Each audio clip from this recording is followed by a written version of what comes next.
y les pido, eso sí, que dejemos todas las preguntas, consultas, comentarios que quieran hacer para el final de la exposición de las profesoras, y también si se les van ocurriendo comentarios o consultas a lo largo de esta charla, pueden ir dejándolas volcadas en el chat. Sí, las recogemos al final. Muchísimas gracias y las escuchamos. Mil gracias, Paula. Bueno, gracias por el espacio, gracias por la presencia a todos ustedes y gracias, Dayana, por compartir este espacio conmigo hoy. Bueno, como comentó Paula, yo soy Marcela Canizo, soy docente del plantel de Nietzsche terciario, me especializo en cine, en investigación y docencia, con un foco bastante fuerte en cine asiático y japonés específicamente.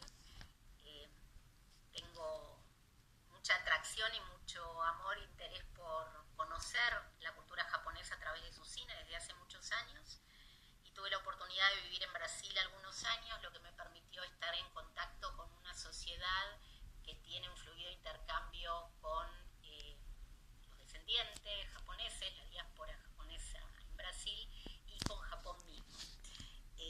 Por otro lado, bueno, el acercamiento al cine japonés siempre es en la medida de la disponibilidad de las traducciones y del material. Creo que los que están interesados acá en el cine japonés conocen esas piedras que a veces tenemos en el zapato queriendo ver películas que todavía no llegan o todavía no están traducidas. Y bueno, a partir de unas charlas que tuvimos con Dayana el año pasado, nos pareció interesante empezar a establecer diálogos, ¿no? En la cultura japonesa tenemos siempre esta cuestión de que nos metemos, tiramos de un hilito y en ese hilito nos lleva a algo que tiene que ver con mitología o con historia de la cultura, y eso nos lleva tal vez al mundo de los fantasmas mítico y misterioso, en fin, siempre Japón nos trae novedades que tienen que ver con ese pasado, y bueno, este caso de Rashomon no es la excepción.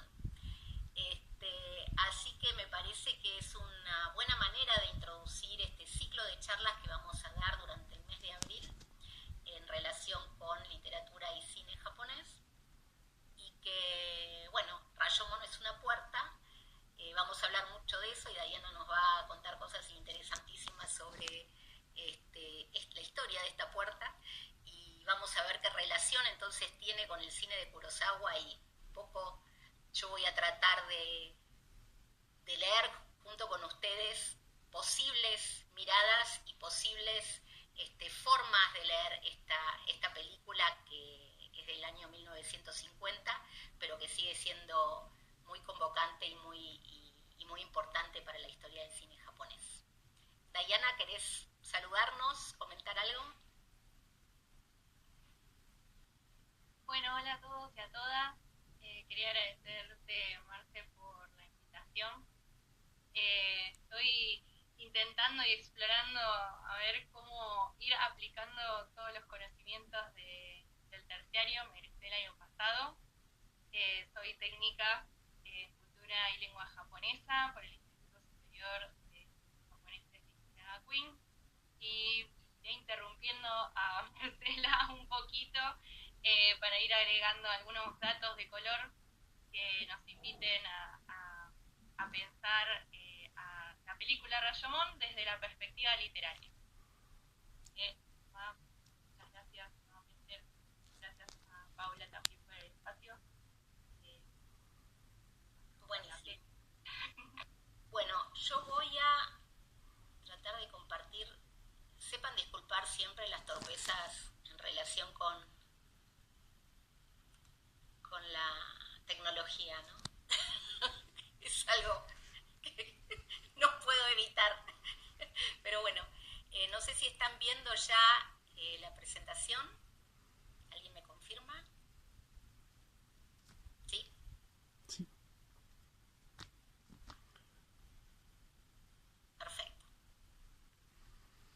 Bueno, entonces, en principio, esta es la introducción a un ciclo de cuatro charlas que daremos en forma privada durante el mes de abril, y queríamos hacer una clase abierta un poco para que ustedes conocieran cuál va a ser la dinámica de estos encuentros, ¿no? A partir de estos diálogos que estamos Bueno, cuando hablamos del cine y la literatura que narra Japón, entonces vamos a tratar de buscar cuáles son las posibles conversaciones entre Kurosawa y Akutagawa frente a La Puerta de Rayo. Y vamos a empezar entonces presentando nuestra película, que se llama Rashomon, y que fue producida en Japón en el año 1950, cuyo director es el mítico Akira Kurosawa, producida por Daiei, una de las 5 grandes productoras japonesas, y que es una adaptación del guión. Está basado en 2 cuentos de Ryunosuke Akutagawa, En el bosque y Rashomon. Esta película tiene un montón de características muy particulares. Su estreno oficial ocurrió en Sudamérica el 18 de agosto de 1952 en el Cine Trocadero de Montevideo. Y también creo que ese año estuvo exhibida en el Festival de Cine de Punta del Este, que también es uno de los festivales más antiguos de la región. Llamó muchísimo la atención. Es una película que en Japón no había llamado tanto la atención, había parecido un poco incomprensible hasta cierto punto la manera de narrar que eligió Kurosawa para este guión. Y sin embargo, la persona que hacía la selección de las películas para representar a cada nación en el Festival de Venecia, eligió esta película para el Festival de Venecia del año 51 y la película termina ganando ese festival y empieza su recorrido por el mundo.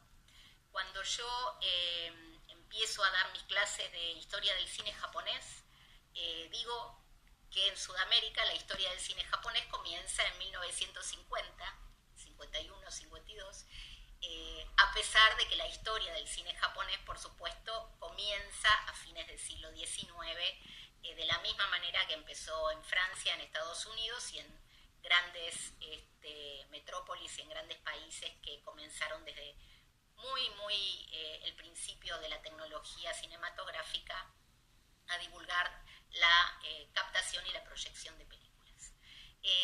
Bueno, esta foto es una foto muy linda del rodaje de la película y acá tenemos a los personajes principales y que de alguna manera también nos sirve para presentar cuáles son los relatos que vamos a recorrer, no en su totalidad hoy, pero bueno, ustedes si ven la película pueden recorrerlos. Tenemos al policía, empezando por la izquierda, al policía, al leñador, a Tajomaru el bandido, a la mujer, al marido, al segundo bandido, al monje y abajo a Akira Kurosawa. Algunos de estos actores eran bien conocidos y respetados en Japón de la época, pero bueno, fue su introducción de alguna manera a las plateas occidentales, ¿no? Estas son algunas de los pósters del estreno de la película en el mundo, ¿no? Tenemos el de Japón, tenemos alemanes, Estados Unidos, franceses, ingleses y castellano aquí debe ser el de Sudamérica. Así que es una película que tuvo una promoción bastante interesante, ¿no? Y bueno, antes de empezar a meternos en el mundo de Rashomon, quería comentarles algo que tiene que ver con la historia del cine, que son datos que siempre son interesantes conocerlos, ¿no? Por un lado, estas fotos que tengo acá son las fotos de los créditos de algunas películas japonesas con los créditos de cada una de las productoras. Había en la época de gloria, entre los 50 y 60, que se llama la época de oro del cine en japonés, 5 grandes productoras, cada una se especializaba en géneros diferentes, y entonces tenemos por aquí, del lado izquierdo superior, Nikatsu, en el centro Yochiku, Toei, y en el lado derecho, Toho, en el lado de abajo izquierdo, y Daiei, que es la que nos convoca en el día de la fecha para Rashomon. Y otra cosa importante es que la estructura de la industria cinematográfica japonesa se estableció de la misma manera en que en otros países a partir de un sistema de géneros cinematográficos. Pero estos géneros tenían la particularidad de haber estado identificados con la tradición teatral japonesa. Y dentro de la tradición teatral, ustedes conocerán el kabuki o el no, que son teatros más ligados a la tradición, el kabuki más reciente, siglo XVIII, XIX, el no muy anterior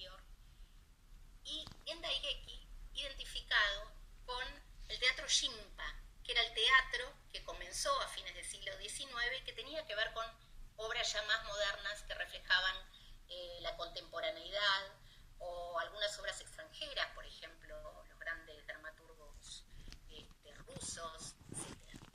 Entonces, dentro de esos dos grandes géneros, Shidaigeki para las películas históricas, Gendaigeki para las películas contemporáneas, tenemos subgéneros, que son los que están en azul, el cine de espadas, filmes de tendencia serían filmes izquierdistas, filmes de trabajadores, dramas burgueses, jóvenes, comedias, etc. Digamos, estos dos grandes se dividían en varios pequeños subgéneros, y del lado derecho tenemos Hajamomo, Tsunamono, Reina y Momo, que tienen que ver con la vida cotidiana, con el reflejo de la sociedad japonesa, y también el cine de fantasmas, ¿no? Después vemos que algunos de estos géneros van a devenir en géneros que vuelven a cobrar importancia en el siglo XXI, como el J-horror, ¿no? El cine de terror japonés, etc. Bueno, para darles una primera mirada a lo que es el cine japonés, a mí me gusta mucho hablar del Benshi, que es un personaje muy particular y que viene de esa tradición teatral, que era el narrador que narraba las películas mudas en la época del cine mudo, ¿sí? Esto que les voy a mostrar específicamente es un corto de YouTube, voy a mostrarles nada más que un minutito para no perder tiempo, pero quiero que vean un poco la dinámica de las películas antiguas de espadas y la manera en que narraban los Benshi, que es muy vital y dinámica para mi modo de verlo. Vamos a verlo. 憤の形相さまちく江三郎の胸に燃える反逆の炎。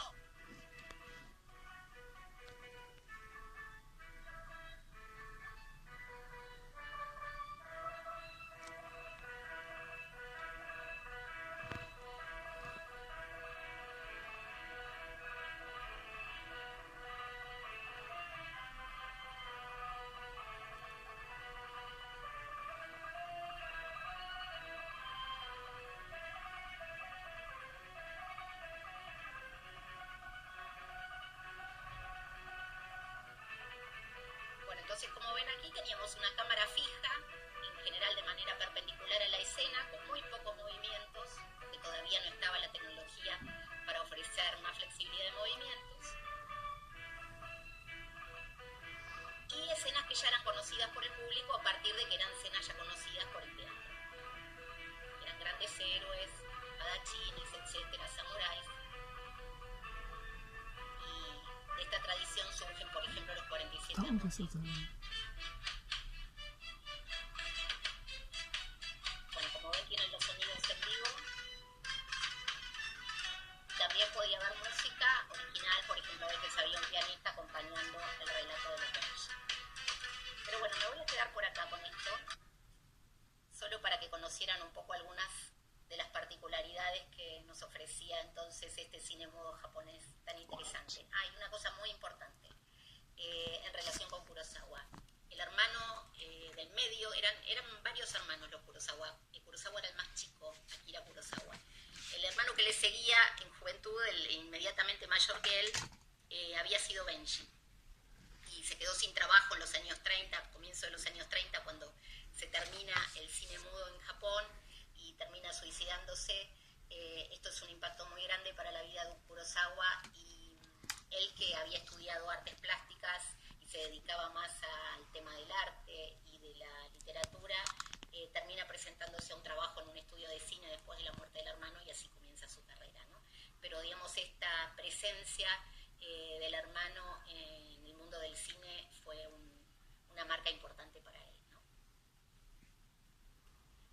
Vamos a pasar a la siguiente. Y bueno, vamos a pasar entonces a nuestro autor de hoy, que es Ryunosuke Akutagawa. Diana, te paso la palabra para que lo presentes. Ahí se me escucha un poco mejor. Antes se me escuchaba muy bajito, puede ser. Ahora se escucha un poquito mejor. Ahora se escucha bien, sí. Ah, qué bueno. Perfecto. Bueno, entonces, lo urgente es comentar que la película Rashomon está basada en dos relatos de la literatura moderna de la mano de este autor, Akutagawa. Uno de los relatos tiene Rashomon, y el otro suele encontrarse en la misma compilación frecuentemente y se llama En el bosque.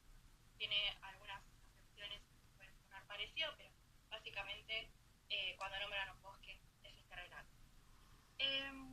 Akutagawa nació en 1892, en el año del dragón, en el mes del dragón y en la hora del dragón. La hora del dragón es entre las 7 y las 9 de la mañana.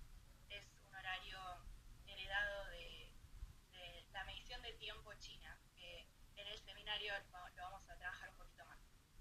Por esta conjunción de tres dragonísticos causales, Akutagawa se llama Ryunosuke, que significa enviado o significa hijo del dragón. Él se graduó de la Universidad de Tokio en 1916 y para 1915 ya había publicado Rashomon en una prestigiosa revista de literatura. Si ustedes conocen un poquito de manga o de anime, tal vez les resuene el nombre de Bungo Stray Dogs. Y si alguien que está en la sala lo vio o lo leyó, si recuerdan el poder que tiene Rashomon, el personaje. Lo dije. Que tiene Akutagawa es Rashomon. Bien. Exactamente. Si Marte me ayudas, le das clic para que no lo conozca, pueda verlo. Va a aparecer seguido la imagen de Akutagawa. Ahí está. Manga pelando a Rashomon. Bien. Otros textos que no se tienen que perder, entre muchos que tiene Akutagawa, es El Loco del Infierno, también que es escrito. Hay una compilación de sus poemas, una traducción de Argentina. Hay muchas traducciones al castellano, por suerte, de este autor. Muchas también desde nuestro país, y después, más adelante, voy a comentar uno específicamente. Lamentablemente, Akutagawa se suicida muy joven, a los 35 años, en 1927, pero su legado es tal, bueno, que este editor que había publicado sus relatos en la revista promueve el premio Akutagawa, que hasta el día de hoy es el galardón más codiciado para los nuevos y nuevas escritoras en Japón, y se entrega cada 2 veces por año. Ahora, la pregunta que los invito a hacerse es si estos relatos son de Akutagawa. Y pongo esta duda también a modo de spoiler. Rashomon y En el bosque, ¿son de Akutagawa? Bueno, primero vamos a hacer un paréntesis que me parece súper necesario para adentrarnos en la literatura japonesa. Adelantamos una de las imágenes. Vamos a ver el mapa de Japón, porque es importante que nos ubiquemos geográficamente, y también una línea histórica. Esta línea histórica es muy básica, pero pueden ver en la parte de abajo que está ubicada lo que es la periodización en torno al occidente, ¿sí? Y arriba, en comparativa, tenemos la periodización específica de la historia japonesa con sus hitos propios, ¿no? Y bueno, la literatura japonesa y cualquier arte japonés, necesitamos, ¿no?, ubicarlo un poco. Leer literatura japonesa sería, sin esto, como pensar, no sé, caminar por una ciudad sin maps. Lo podemos hacer, lo vamos a disfrutar, pero nos vamos a perder algunos datos importantes, ¿no? O por lo menos algunos lugares donde ir. Entonces, primero vamos a ubicar que la película que nos convoca pertenece ya a 1950, como comentó Marcela, y este ya es un periodo de posguerra y se encuentra en lo que podemos ver como contemporáneo. Akutagawa escribe o reescribe estos relatos en lo que podemos ver como el periodo Meiji, ¿sí? Ya específicamente en lo que es Taisho. Ahora bien, ¿por qué marqué Heian? ¿Por qué marqué Muromachi y Edo en Grita? Bueno, vamos a ir recorriendo también estas eras y estos espacios a lo largo de la presentación. Lo que me interesa que nos llevemos también, ¿no? Es que la literatura está, y cualquier arte está de la mano de la historia, está de la mano del contexto, ¿sí? Y también está de la mano de quien tiene el poder en eso. Entonces, por ejemplo, no es lo mismo la literatura con la elegancia, ¿no?, de las damas de Heian a la literatura de los shogunatos, de lo que ahí está marcado en negrita como Machi, que ya tiene, por ejemplo, el Heike Monogatari, y obviamente va a expresar una rudeza que tiene que ver más con lo militar, ¿no? Entonces, rápidamente en esta línea vamos a ver el estilo Heian, una época dorada de la corte de Kioto.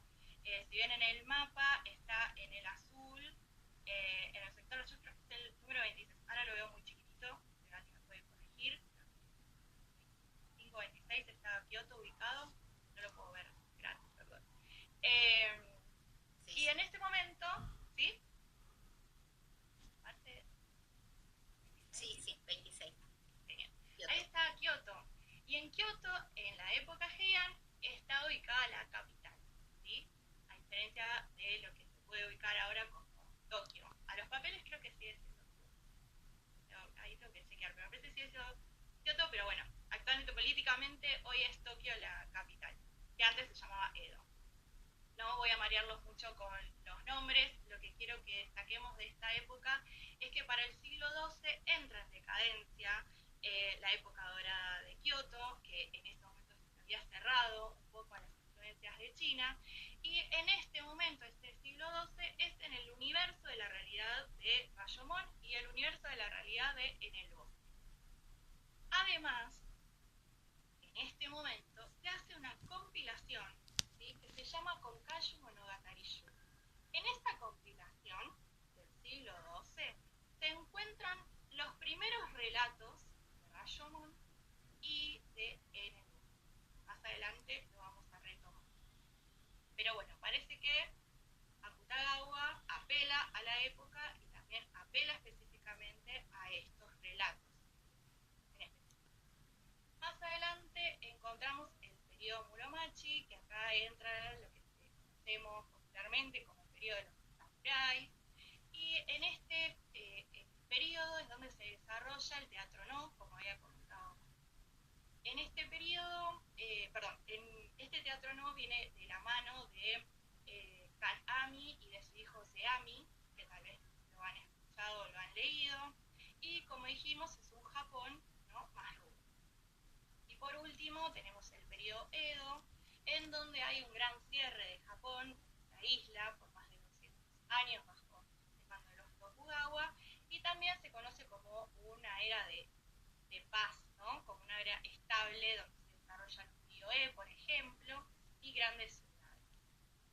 Viene la época Meiji con un gran quiebre, cae el shogunato, se restaura el poder al emperador y Japón se abre a Occidente de una manera muy acelerada. Ahí es donde nace Akutagawa, y en este contexto de modernización y de crisis, específicamente en la era Taisho, es donde escribe estos relatos. Podemos ver la siguiente imagen. Acá vamos a ver una Kioto, de una ciudad, y si pueden ver, estaba diseñada de forma de cuadrícula, era una cuadrícula perfecta. A la izquierda van a ver como la casa imperial, y al fondo estaría Rashomon, así que al fondo de esta avenida grande, que es la avenida Suzaku, y a la derecha, a la parte de arriba, van a ver también, pero desde la perspectiva de la puerta de Rashomon, ¿sí? La puerta de Rashomon existió, efectivamente, y fue construida en el año 789, pero para el siglo XII, que explica esta historia, esta puerta se va deteriorando, se convierte en una ruina donde la gente, bueno, tira cadáveres, se abandona ahí, se convierte en un escenario de muerte, ¿no? Así como en su momento supo ser la puerta a una ciudad próspera, muy elegante, bueno, ya para el siglo XII es todo lo contrario, ¿no? Entonces, esta puerta, que en algún momento supo ser un portal entre la civilización, ¿no?, y la parte más campestre, natural, o una puerta que tenía que ver con la elegancia y el poder del emperador, más sagrado de alguna forma, y algo más profano. En este momento tiene que ver con la decadencia, podríamos decir. Actualmente, bueno, abajo vamos a ver a la izquierda una reproducción de la puerta y un monolito, si se quiere, que es donde quedó actualmente, y puse una foto porque esta sería como la expectativa que uno tendría al ir a buscar en Kioto dónde está Rashomon, dónde quedó Rashomon. Bueno, si damos un clic, Marce, vamos a ver la realidad y simplemente nos podemos encontrar con esta escena, un poco desilusiona un poco, ¿no? Está en el medio de una guardería, de una plaza, con lo cual, bueno, hay una contradicción acá entre lo que nosotros podemos imaginarnos o todo lo que se le adjudica a esta puerta como poder, pero el lugar que ocupa hoy, particularmente en el espacio de la tierra de Japón en sí, es este.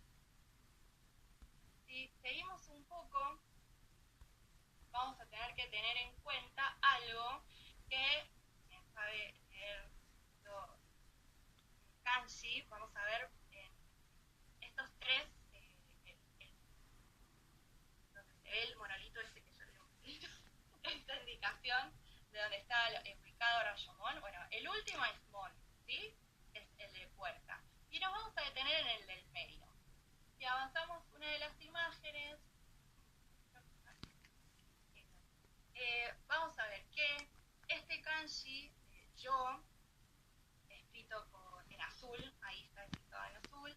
Bueno, este kanji significa en realidad castillo, significa como la puerta, ¿no?, de la muralla de esta gran ciudad. Y también es el nombre que tiene el relato de la compilación que hablábamos hoy, del siglo XII, del Konjaku Monogatari. Ahora bien, Nobumitsu es un gran dramaturgo, ¿sí?, de la época Muromachi. Él escribe teatro no y hace un juego de palabras, un juego de kanji, si se quiere, con este Rashomon y lo pasa a Rashomon, como lo conocemos hoy, como conocemos las traducciones y como vimos en la película, ¿sí? Cambia este kanji que significa o podría traducirse como vida.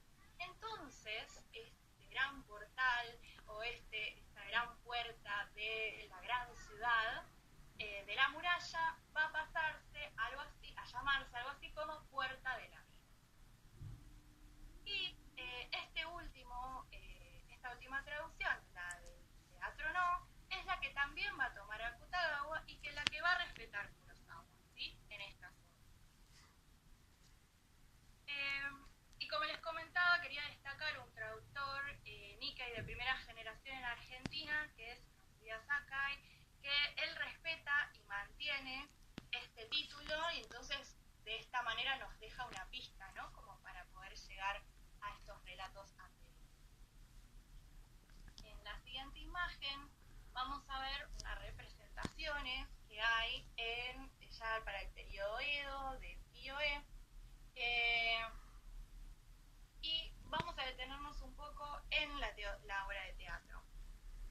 Esta obra de teatro que escribe Nobumitsu tiene una particularidad, y es que en general las obras de teatro no, el protagonista, se nombra Shite, domina la escena, pero en este caso es el waki, es el actor, digamos, de apoyo. Y se dice que Nobumitsu lo escribió así adrede porque él era quien solía interpretar estos roles de waki. Entonces, bueno, un poco también para entender el simbolismo de Rashomon, la puerta, vamos a remitirnos a la historia, un relato de Watanabe no Tsuna, que es un samurái, un hombre que existió real en el periodo Heian, y que podemos encontrar también un relato de su leyenda en Heike Monogatari, que cuenta cómo vence a espíritus invisibles que acechan al emperador por las noches, pero que nadie ve, y bueno, y él va a ayudar, ¿no?, y a mostrar como su gran poder y su gran dominio por lo que no se ve, de alguna forma, y y él con flechas logra dominar como este plano del orden espiritual, ¿no? Y pone un poquito en jaque, entonces, en ese relato, la palabra, por así decirlo, del emperador. Esto en el periodo Muromachi. La obra de teatro no toma esta historia y a la vez toma la leyenda alrededor de esta historia que tiene que ver con un oni. Acá aparece ya el plano meramente espiritual, digamos, ¿no? Y ya del orden entre los límites de lo vivo y lo muerto, ¿no? Que ronda. Entonces, Watanabe no Tsuna era compañero, bueno, su general era Minamoto no Yorimitsu, y Yorimitsu parece que había vencido un gran demonio que era Yuten Doshi, pero vienen y le dicen, no, lo que pasa es que un demonio que era como un subalterno de Yuten, se escapó, Ibaraki se escapó. Acá Nobumitsu toma esta leyenda y agrega que Ibaraki está apareciendo en Rashomon, por eso es que su obra cambia de nombre